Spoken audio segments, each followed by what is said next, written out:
Et Shalom, je commence en donnant tout honneur, toute gloire à Yahweh, Bahashem, Yahavushai, Bahashem, Kodash. Double honneur et respect aux apôtres de Great Millstone et Shalom aux élus. Bref, cette leçon sera centrée sur le péché d'adultère. Okay? Le péché d'adultère, qu'est-ce que c'est? Okay? Et on va prouver qu'est-ce que c'est selon les écritures de Yahweh, Bahashem, Yahushai, selon le témoignage de Yahushai, selon la Bible, qu'est-ce que l'adultère? Alright? Donc j'ai écrit adultère, Dutch en anglais, euh, sur Google, sur le search Bing actually. Et voici l'image que ça m'a montré. Ok, un homme qui semble, un homme qui est en couple avec une femme et le voilà tenir la main d'une autre femme. Right? Est-ce l'adultère? La réponse à la question est non. Ok, ceci n'est pas un acte d'adultère parce qu'un homme a le droit d'avoir plusieurs femmes.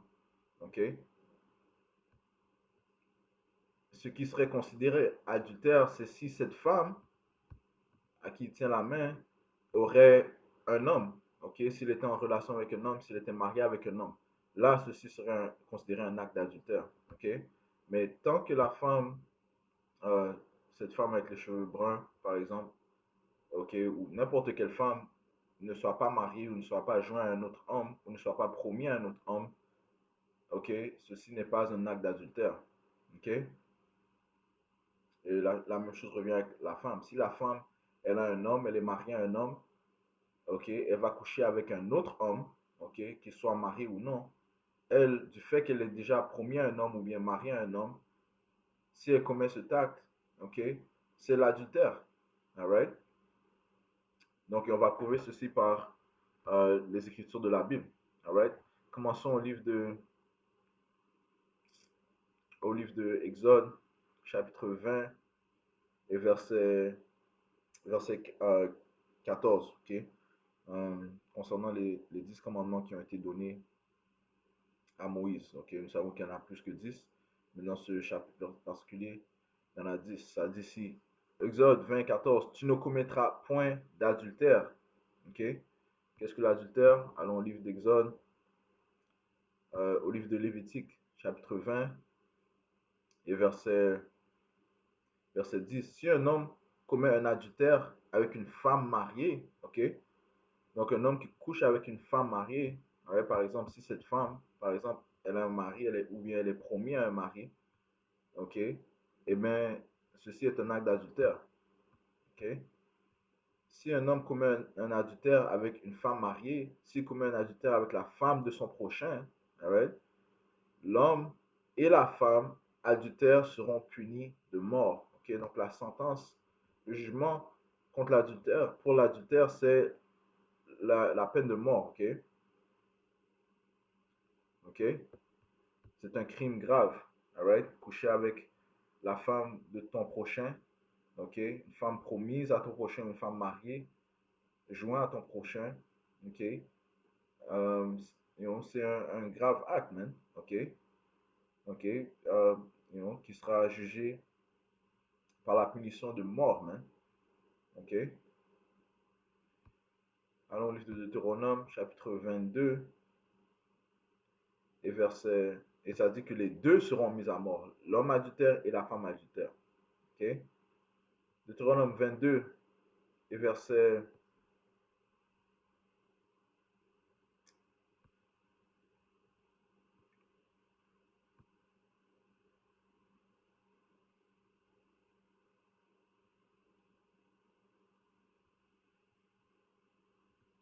Commençons au verset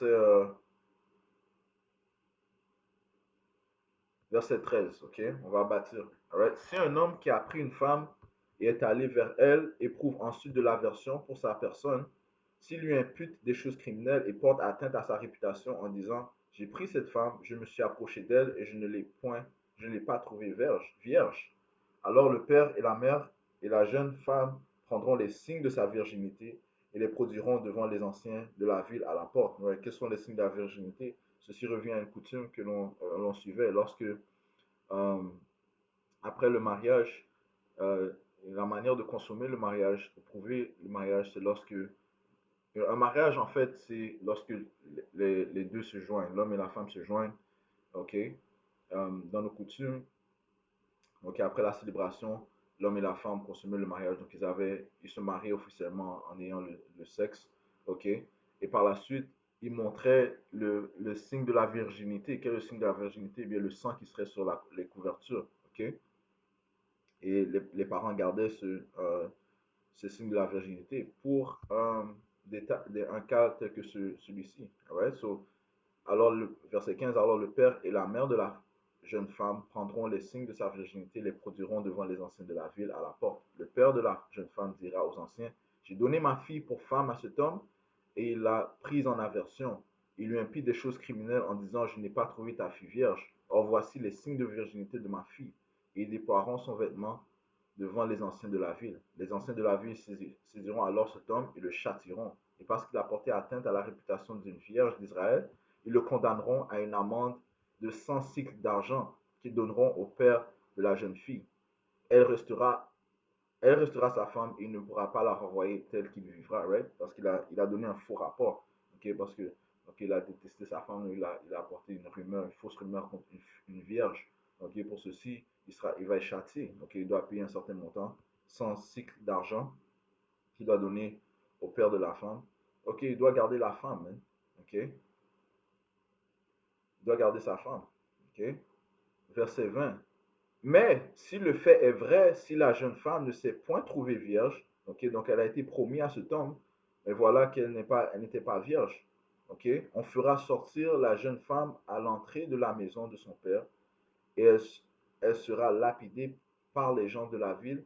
Elle mourra parce qu'elle a commis une infamie en Israël en se prostituant dans la maison de son père. Tu ôteras ainsi le mal du milieu de toi. Okay? Parce que du fait que la femme n'a pas gardé ses jambes fermées, okay? Elle était pas vierge, l'homme a payé la dot, il a payé un prix pour cette femme-là et la voilà, elle n'était pas vierge. Okay? Et pour ceci, elle a apporté la honte en Israël. Okay? Pour cette raison, elle doit être, elle doit être mise à mort. Okay? Maintenant, verset 22, ça dit, si l'on trouve un homme couché avec une femme mariée, ok, couché avec une femme mariée, ils mourront tous deux. L'homme qui a couché avec la femme et la femme aussi. Pourquoi? Parce que c'est l'acte d'adultère. Ok? L'homme, qu'il soit marié ou non, euh, il est dans le tort parce que la femme avec qui il a couché, elle était mariée. Elle était déjà jointe à un homme. Ok? Elle était la possession d'un autre homme. Hein. Ok? Alright? Donc les deux, ok, les deux doivent être mis à mort, man. Ok? L'homme qui a couché avec la femme et la femme aussi tu ôteras ainsi le mal du milieu d'Israël. Ok? Verset 23. Si une jeune fille vierge est fiancée et qu'un homme la rencontre dans la ville et couche avec elle, vous les amènerez tous deux à la porte de la ville, vous les lapiderez et ils mourront. La jeune fille pour n'avoir pas crié dans la ville et l'homme pour avoir déshonoré la femme de son prochain. Tu ôteras ainsi le mal du milieu de toi. Ok? Alright? Parce que la femme, elle n'a pas crié. Elle ne sait pas, elle n'a pas crié d'horreur ou de, à l'aide. Elle n'a pas crié à l'aide. Ok? Du fait que l'homme l'a pris. Ok? Et qu'il a couché avec elle. Ok? Dans un autre sens, ça veut dire qu'elle a aimé ça, man. Ok? Et la voilà, elle était déjà promise à un autre. Elle était déjà promise à un autre. Ok? Et pour ceci, les deux doivent être mis à mort. Ok? Ça dit, tu ôteras ainsi le mal du milieu de toi. Ok? Donc il faut tuer cet esprit de fornication, cet esprit d'adultère. Ok? Parce que là, parce que ces choses-là sont contagieuses, man. Ok? Si là, elle voit qu'il n'y a pas eu de conséquences, elle va parler à son ami. Son ami va vouloir faire la même chose avec un autre gars, man. Et le gars aussi, man. Ok? S'il voit qu'il n'y a pas de conséquences, ok? Ah, j'ai couché avec la femme de tel et tel, il n'y a pas de conséquences. Un autre va être séduit à faire ces mêmes actions. Non, ok? Il faut immédiatement apporter le jugement. Ok? Et c'est ce que Esau Edom ne fait pas, man. Il apporte des faux jugements, man. Ok? Il m'apporte des faux jugements. C'est pour ça que la terre est remplie de fornication, d'adultère, man. OK? La plupart des filles, je ne vais pas dire toutes les filles, mais la plupart des filles, la grande majorité des filles sont polluées, man. Tout comme les hommes sont pollués. C'est pour ça qu'Yahweh a dit que nous sommes dans une génération d'adultère, man. OK? right? Nous sommes dans une génération d'adultère. Tu peux rencontrer une femme, elle te dit qu'elle n'est pas mariée, mais pourtant elle a un homme. OK? Alright? Et voilà, il y a pas de conséquences pour ces actions, man. OK? Pour l'homme et la femme, man. Habakkuk 1 et 4. Aussi, la loi n'a point de vie. La loi de qui? La loi de Yahweh Bashim Yahusha est la seule loi. La justice n'a point de force, car le méchant triomphe du juste, right? Esau, Edom, le méchant, l'impie, règne présentement. OK? Job 9 et 24, la terre a été livrée aux mains de l'impie. OK? Et l'on rend des jugements iniques. OK? Les jugements sont iniques. OK? Le nombre de cas d'adultère qui se, qui se commet ici, dans ces sociétés, est redoutable, man. OK? Et il n'y a aucune conséquence pour ces actes. Alright? Contrairement à ce que Yahweh a dit, il a dit il faut exécuter le jugement immédiatement, man, pour ôter le mal du milieu de toi. Alright? Ces esprits maléfiques, man. Verset 25, on continue. Mais si c'est dans les champs que cet homme rencontre la jeune femme fiancée, lui fait violence et couche avec elle, l'homme qui aura couché avec elle sera seul puni de mort. Tu ne feras rien à la jeune fille, elle n'est pas coupable d'un crime digne de mort, car il en est de ce cas comme de celui où un homme se jette sur son prochain et lui ôte la vie. La jeune fille fiancée que cet homme a rencontrée dans les champs a pu crier sans qu'il y ait eu personne pour la secourir. Donc elle a crié à l'aide, mais personne ne l'a secourue. C'est pour ça que l'homme, ok, l'homme seulement sera mis à mort, elle ne sera pas mise à mort. Alright? Alright? Parce il a volé la possession de son homme, de son prochain. Il a volé la possession de son prochain. Ok?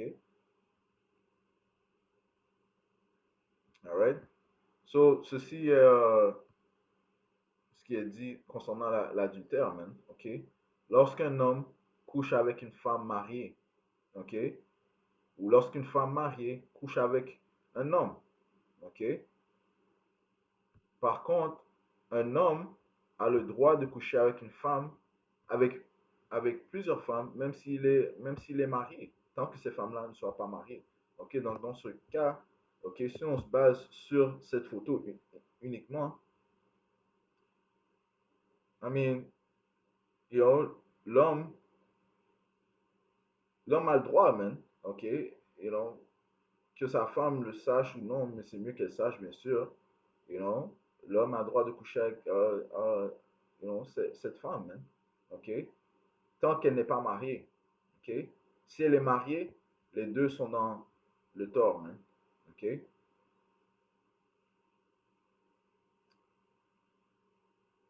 Alright?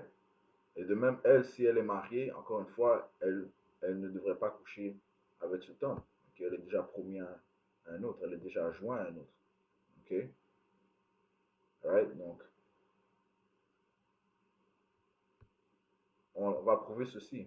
OK? Si on va au livre de euh, Exode, chapitre 21, et verset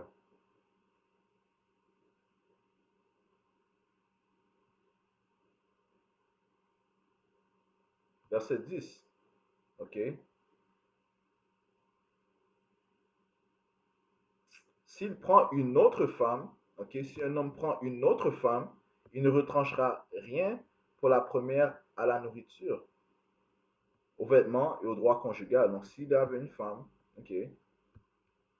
Cette femme, par exemple, et se prend une autre femme, il a quand même, il y a certaines choses qu'il ne peut pas retirer à cette première femme, OK? Mais ça ne dit pas qu'il est dans le tort d'avoir pris une autre femme. Il a le droit. Un homme a le droit d'avoir plusieurs femmes. On va prouver ça dans les exemples de la Bible, hein. OK?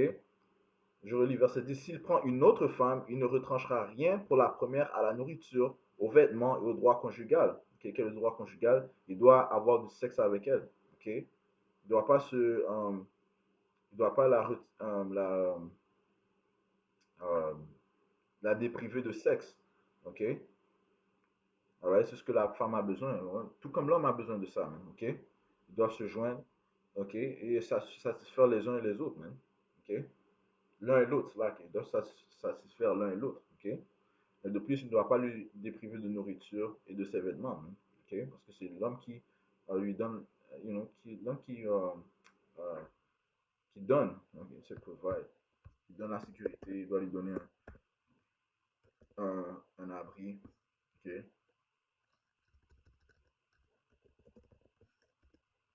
Donc il doit lui fournir, right? Ouais, et elle doit prendre soin de la maison que l'homme lui fournit. Ok, la femme a aussi ses rôles, ok? Elle a aussi son rôle, la femme. Alright, so, um, ça dit, s'il prend une autre femme, il ne retranchera rien pour la première à la nourriture, aux vêtements et au droit conjugal. Et s'il ne fait pas pour elle ces trois choses, elle pourra sortir sans rien payer, sans donner de l'argent. Ok? Alright, donc l'homme n'est pas dans le tort s'il se prend une autre femme. Ok? Allons euh, au livre de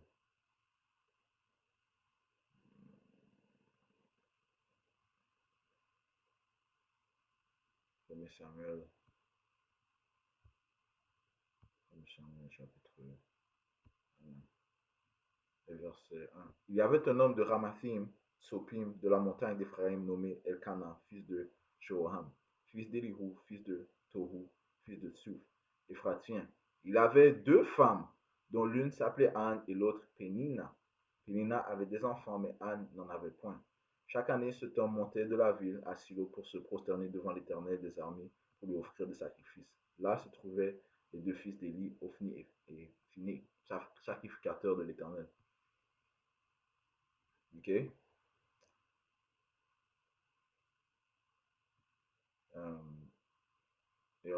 Euh, ça dit ici qu'il avait deux femmes. OK? Était-il dans le tort? Non.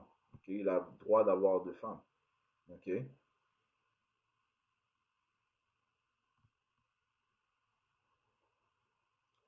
Alright?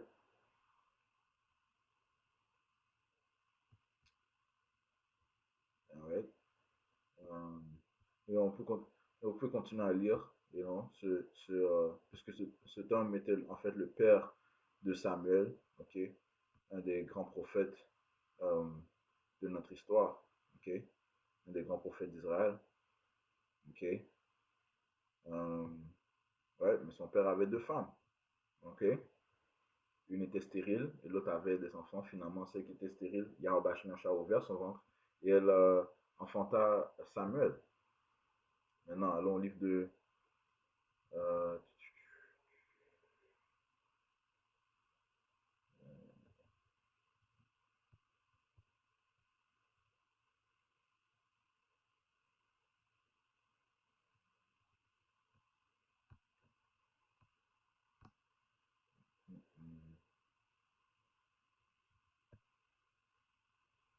yeah, deuxième Samuel. Au livre de deuxième Samuel, chapitre 5. Ah ouais,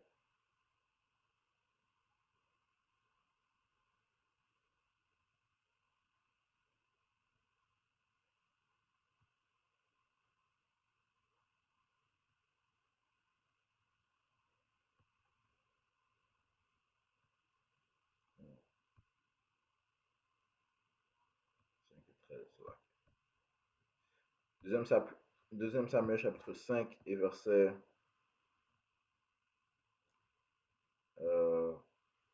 verset 12. David, le roi David, reconnut que l'Éternel l'affermissait comme roi d'Israël et qu'il élevait son royaume à cause de son peuple d'Israël.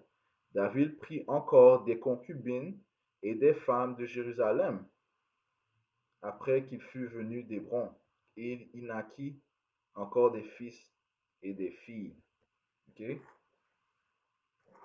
Alright, je relis. David prit encore des concubines et des femmes de Jérusalem après qu'il fut venu d'Hébron. Il naquit encore des fils et des filles. Ok? Et qu'est-ce que ça dit de David, man?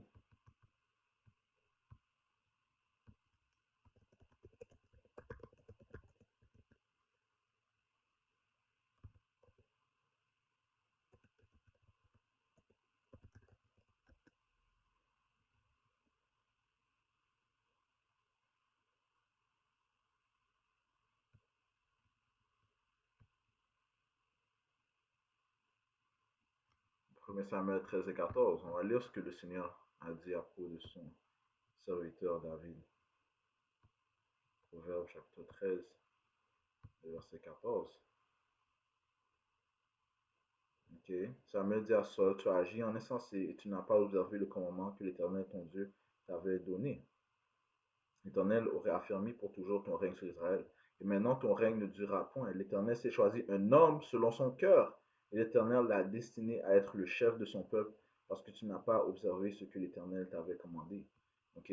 Donc David est un homme selon le cœur de Yahweh Bashim Yahushai. Ok? Right? Wow. Alright? So, David a-t-il péché parce qu'il avait plusieurs femmes? Non. Mais par contre, David a péché lorsqu'il a commis l'adultère avec Bathsheba, man. Ok? Alright? La femme qui était déjà mariée avec Uriah the Hittite. Ok? Ceci est un acte d'adultère. Pourquoi? Parce qu'elle était mariée à Uriah, le Hittite. Ok? Et pour cette raison, plusieurs châtiments sont tombés sur David, man. Ok? Plusieurs châtiments sont tombés sur David à cause de ce acte. Premièrement, son fils a mouru. Ok? Le fils qui est sorti de Bathsheba a mouru. Et par la suite, son fils s'est détourné contre lui. Plusieurs autres châtiments sont tombés sur lui. Hein? Ok? Alright? Donc la justice est tombée sur Yahweh Shemashah. Par contre, et David, you know, David a reçu beaucoup de faveurs dans les yeux de Yahweh Shemashah. Donc les Écritures parlent de les, la pitié les pitiés de David, man. Okay? La miséricorde que Yahweh Shemashah a montré envers David. Et, et oh, et surprenante, man. Ok?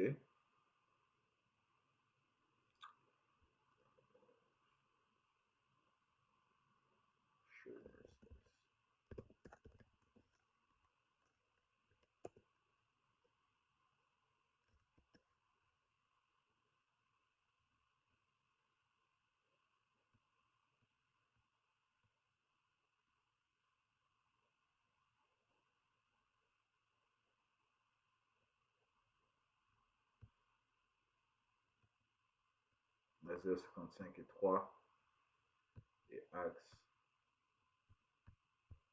13 et 34. Ouais. Wow.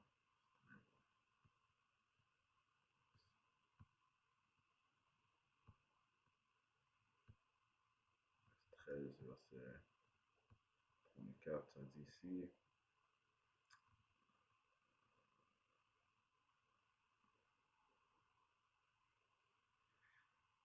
Je t'ai engendré aujourd'hui, verset 34, qu'il est ressuscité des morts, de telle sorte qu'il ne retournera pas à la corruption. C'est ce qu'il a déclaré en disant, je vous donnerai les grâces saintes promises à David, ces grâces qui sont assurées. Right? So, et les élus vont recevoir les saintes grâces, les grâces saintes qui ont été promises à David. Hein? Okay? Le Seigneur a donné des grâces surprenantes à David. Hein? Okay? Right? Si le Seigneur est avec toi, qui peut être contre toi? Et rien ne peut séparer les élus de Yahweh Bashim Yahushai. Okay? Parce que ceci est la volonté de Yahweh Bashim Yahushai. Alright?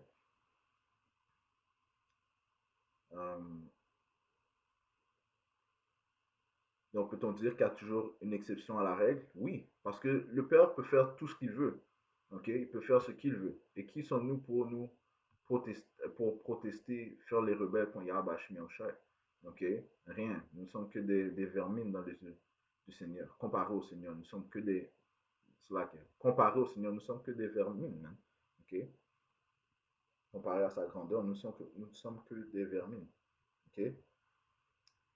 Mais l'acte d'adultère ne sera pas impuni. Ok? Allons au livre de Proverbes, chapitre 6, verset 32, ça dit ici.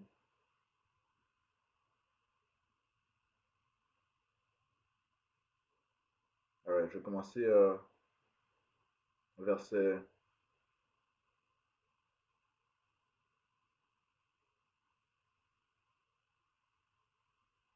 verset 24. Verset 23. Car le précepte est une lampe et l'enseignement une lumière, et les avertissements de la correction sont le chemin de la vie.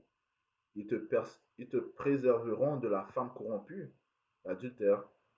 La femme corrompue, c'est une femme adultère, mais aussi qui peut représenter l'Amérique, qui elle aussi est considérée comme la prostituée. Elle est la prostituée. Right? C'est qui commet la forme, elle commet l'adultère spirituel, désolé, avec les autres nations et qui tente de commettre l'adultère spirituel avec la nation d'Israël en lui proposant la marque de la bête. OK?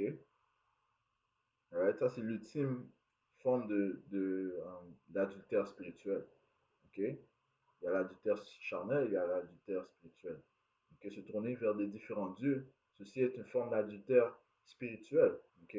Dont la plupart des Israélites ils en sont coupables. Nous étions tous coupables en fait. OK? Mais grâce au sang de Yahabashim Yahushai, les élus sont couverts de leurs péchés. OK? Ils ont reçu la grâce, la sainte grâce promise à David, man. OK? À cause de Yahweh. OK? Donc, encore une fois, la femme corrompue représente une femme adultère et qui peut aussi représenter l'Amérique, okay? La prostituée, Babylone. OK? Alors, ça dit de la langue doucereuse de l'étrangère, ne la convoite pas dans ton cœur pour sa beauté et ne te laisse pas séduire par ses paupières. Car pour la femme prostituée, on se réduit à un morceau de pain et la femme mariée est un piège à la vie précieuse. Donc, elle adultère, mais il faut faire attention à cette femme. OK? Parce qu'elle vise euh, la vie précieuse, hein, les saints, ok, les saints d'Israël. Hein. Quelqu'un mettra-t-il du feu dans son sein sans que ses vêtements s'enflamment? Quelqu'un marchera-t-il sur des charbons ardents sans que ses pieds soient brûlés? Il en est de même pour celui qui va vers la femme de son prochain. Quiconque la touche ne sera pas impuni. Alright? Donc, on a vu la peine, la sentence pour un homme qui commet l'adultère, c'est la peine de mort, man. OK? Quiconque la touche ne sera pas impuni. On ne tient pas pour innocent le voleur qui dérobe pour satisfaire son appétit quand il a faim. Si l'on le trouve, il fera une restitution au septuple et donnera tout ce qu'il a dans sa maison. Mais celui qui commet un adultère avec une femme est dépourvu de sens. Celui qui veut se perdre agit de la sorte. Je relis verset 32. Mais celui qui commet un adultère avec une femme est dépourvu de sens. Celui qui veut se perdre agit de la sorte. Il n'aura que plaie et ignomie, et son opprobre ne s'effacera point. Car la jalousie met un homme en fureur, et il est sans pitié au jour de la vengeance. Il n'a égard à aucune rançon, et il est inflexible quand même. Tu multiplierais les dons. Right? Parce que cet acte d'adultère est un des plus grands acte maléfique, man. OK? Coucher avec la femme de son prochain, man. OK? OK? Une femme mariée qui avec traitise, OK? Triche sur son mari, man. OK? Encore une fois, un homme ne peut pas tricher sur une femme. OK? Un homme peut avoir plusieurs femmes. Il a le droit d'avoir plusieurs femmes, ce n'est pas un péché. Par contre, aucune de ces femmes ne peut être mariée. OK? Et le verset 34 et 35 aussi est une similitude à Yahweh puisque nous sommes mariés à Yahweh ou à Yahweh. OK? Et ce diable, Isor Edom, va tenter de enforcer sa marque de la pas, il va enforcer sa marque de la bête, OK? Afin que les Israélites soient mariés avec lui. OK? Et pour cela, Yahweh Shai ne fera preuve d'aucune pitié, man. OK? Il va venir avec vengeance. OK? Ça dit ici, car la jalousie met un homme en fureur, il est sans pitié au jour de la vengeance, il n'a égard à aucune rançon et il est inflexible quand même, tu multiplierais les dons. OK? Donc Yahweh Shimon va se venger, va porter sa fureur sur les Édomites. OK? Et délivrera ses saints, OK? Ceux qui sont mariés à lui. OK? Parce que et nous sommes la femme qui est en train de crier. OK? Nous sommes la femme qui est en train de crier, man. Ok, comme on l'a lu dans le livre de Deutéronome, le 22e chapitre. Nous sommes la femme qui est en train de crier à Yahweh Hashem Yahushai de nous délivrer des mains de cet homme, de cette femme adultère. Ok, Babylone. Alright.